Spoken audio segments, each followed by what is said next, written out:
नमस्कार। Something in between के 24th episode में आपका स्वागत है। बुधवार को गृह मंत्रालय ने अचानक लॉकडाउन के दौरान दूसरे राज्यों में फंसे प्रवासी मजदूरों, तीर्थयात्रियों, छात्रों को राहत देने की घोषणा की।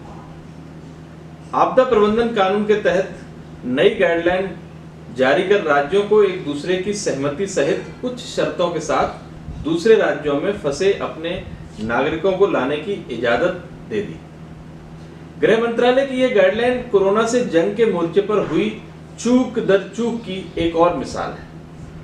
लगता नहीं है कि मंत्रालय के अधिकारी फैसला लेने से पहले होमवर्क की जहमत उठाते हैं।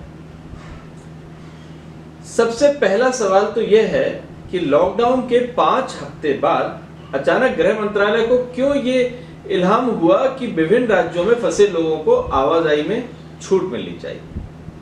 जब 5 हफ्ते बाद ही यही फैसला करना था तो लॉकडाउन घोषित करने से पहले उसने इन संभावनाओं पर विचार क्यों नहीं किया।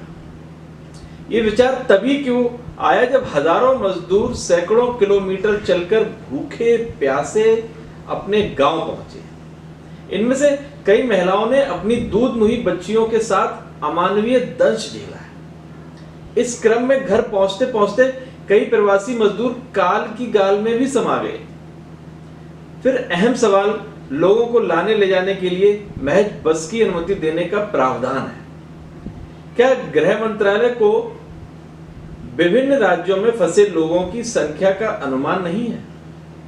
अकेले बिहार और झारखंड के 35 लाख लोग विभिन्न राज्यों में फंसे हैं। ये सभी तत्काल अपने घर जाना चाहते हैं।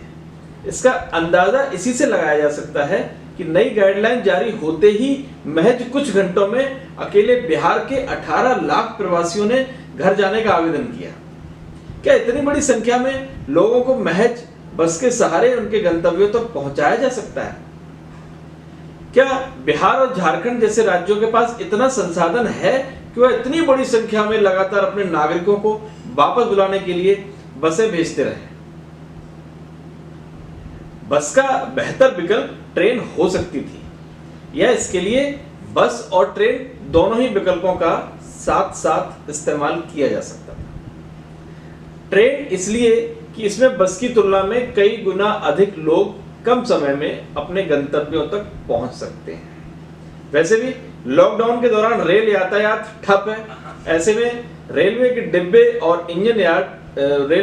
इंजन यार्ड में धूल फांक रहे हैं। क्या ये समझा जाए कि केंद्र ने खुद पर वित्तीय बोझ नहीं बढ़ने देने के लिए नागरिकों को लाने ले जाने की सारी जिम्मेदारी राज्यों पर डाल दी है? अगर ऐसा है तो क्या विभिन्न राज्यों में फंसे लोगों के प्रति केंद्र की कोई जिम्मेदारी नहीं? नई गाइडलाइन पर सवाल संक्रमण के खतरे को लेकर भी उठाए जा सकते हैं। हाल ही में जब कई राज्यों ने कोटा से छात्रों को वापस बुलाया तो इसमें कुछ छात्र कोरोना संक्रमित निकले। गाइडलाइन में गृह मंत्रालय कहता है कि यात्रा की इजाजत कोरोना की जांच के बाद ही दी जाएगी। यहां यह समझना जरूरी है कि इस कोरोना जांच में बस सफर से पहले यात्रा करने वालों का तापमान नापना ही शामिल है। मतलब अगर जांच के दौरान किसी को बुखार नहीं है तो यात्रा कर सकता है, जबकि कोरोना के हाल में उभर कर आए कई नए लक्षण चिंता पैदा करने वाले हैं। इसके कई ऐसे मरीज सामने आए हैं जिन्हें ना तो खांसी की शिकायत थी और ना ही ऐसे मरीजों को बुखार ही था। कई मरीजों में तो जांच से पहले कोरोना के कोई लक्षण पाए ही नहीं गए। इसलिए सवाल उठता है कि क्या यात्रा से पहले महज तापमान की जांच खाना पूर्ति नए क्षेत्रों में कोरोना का संक्रमण बढ़ाने में मददगार नहीं हो जाएगा? कोरोना के जंग के मोर्चे पर सरकार की अदूरदर्शिता की सूची बेहद लंबी है। इस वायरस का प्रभाव शुरू होने के दिनों में एयरपोर्ट पर सख्ती से स्क्रीनिंग ना होना, उस दौरान विदेश यात्रा करने वालों को क्वारंटाइन में नहीं भेजना पहली अदूरदर्शिता था।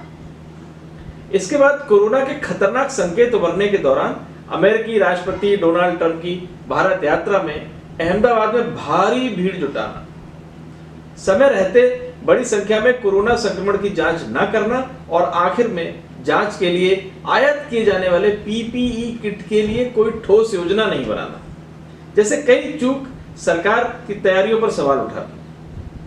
पीपीई किट आयात में सावधानी नहीं बरते जाने के कारण ही लाखों की संख्या में किट वापस भेजने पड़े। इस कारण कोरोना संबंधी जांच की रफ्तार बेहद महत्वपूर्ण समय में ही धीमी हो गई। अब गृह मंत्रालय की नई गाइडलाइन से मुश्किलें आसान होती भी नहीं दिख रही हैं। कारण सीधा सा है, गाइडलाइन जारी करने से पहले ना तो केंद्र सरकार ने आगे की योजना बनाई और ना ही राज्य सरकारों ने। अब तक किसी राज्य ने यह नहीं बताया कि आखिर इतनी बड़ी संख्या में अपने नागरिकों को वापस बुलाने के लिए उसके पास योजना क्या है। राजस्थान के मुख्यमंत्री अशोक गहलोत ने कहा है कि बिना ट्रेन की सुविधा से वह अपने राज्यों के लोगों को तत्काल लाने में असमर्थ है। दूसरे राज्य भले ही राजनीतिक कारणों से अपने लोगों को जल्द वापस बुलाने की घोषणा कर रहे हैं, मगर बिहार, झारखंड, उत्तर प्रदेश जैसे राज्यों की हालत भी राजस्थान जैसे ही है। इस मामले में जरा पूर्वोत्तर के राज्यों की सोचिए, इनमें असम के 2 लाख लोग दूसरे राज्यों में फंसे हैं। क्या ये राज्य हजारों किलोमीटर दूर से महज बस के सहारे अपने लोगों को वापस बुला सकते हैं? जाहिर तौर पर नई गाइडलाइन जारी करने के बाद खास तौर पर केंद्र सरकार को बड़ी रणनीति बनानी होगी। उसे दिल बड़ा करते हुए लोगों को लाने ले जाने में अपना बड़ा सहयोग देना होगा। इस लक्ष्य को पूरा करने के लिए असली संसाधन केंद्र सरकार के पास है। मुश्किल यह है कि वह केंद्र सरकार फिलहाल इस मामले में सारी जिम्मेदारी राज्यों पर थोप देना चाहती है। ऐसे में नई गाइडलाइन देश में अराजकता भी पैदा कर सकती है। जाहिर तौर पर इसकी सफलता और असफलता पर देश भर में राजनीतिक बवंडर तो उठेगा ही। नमस्कार।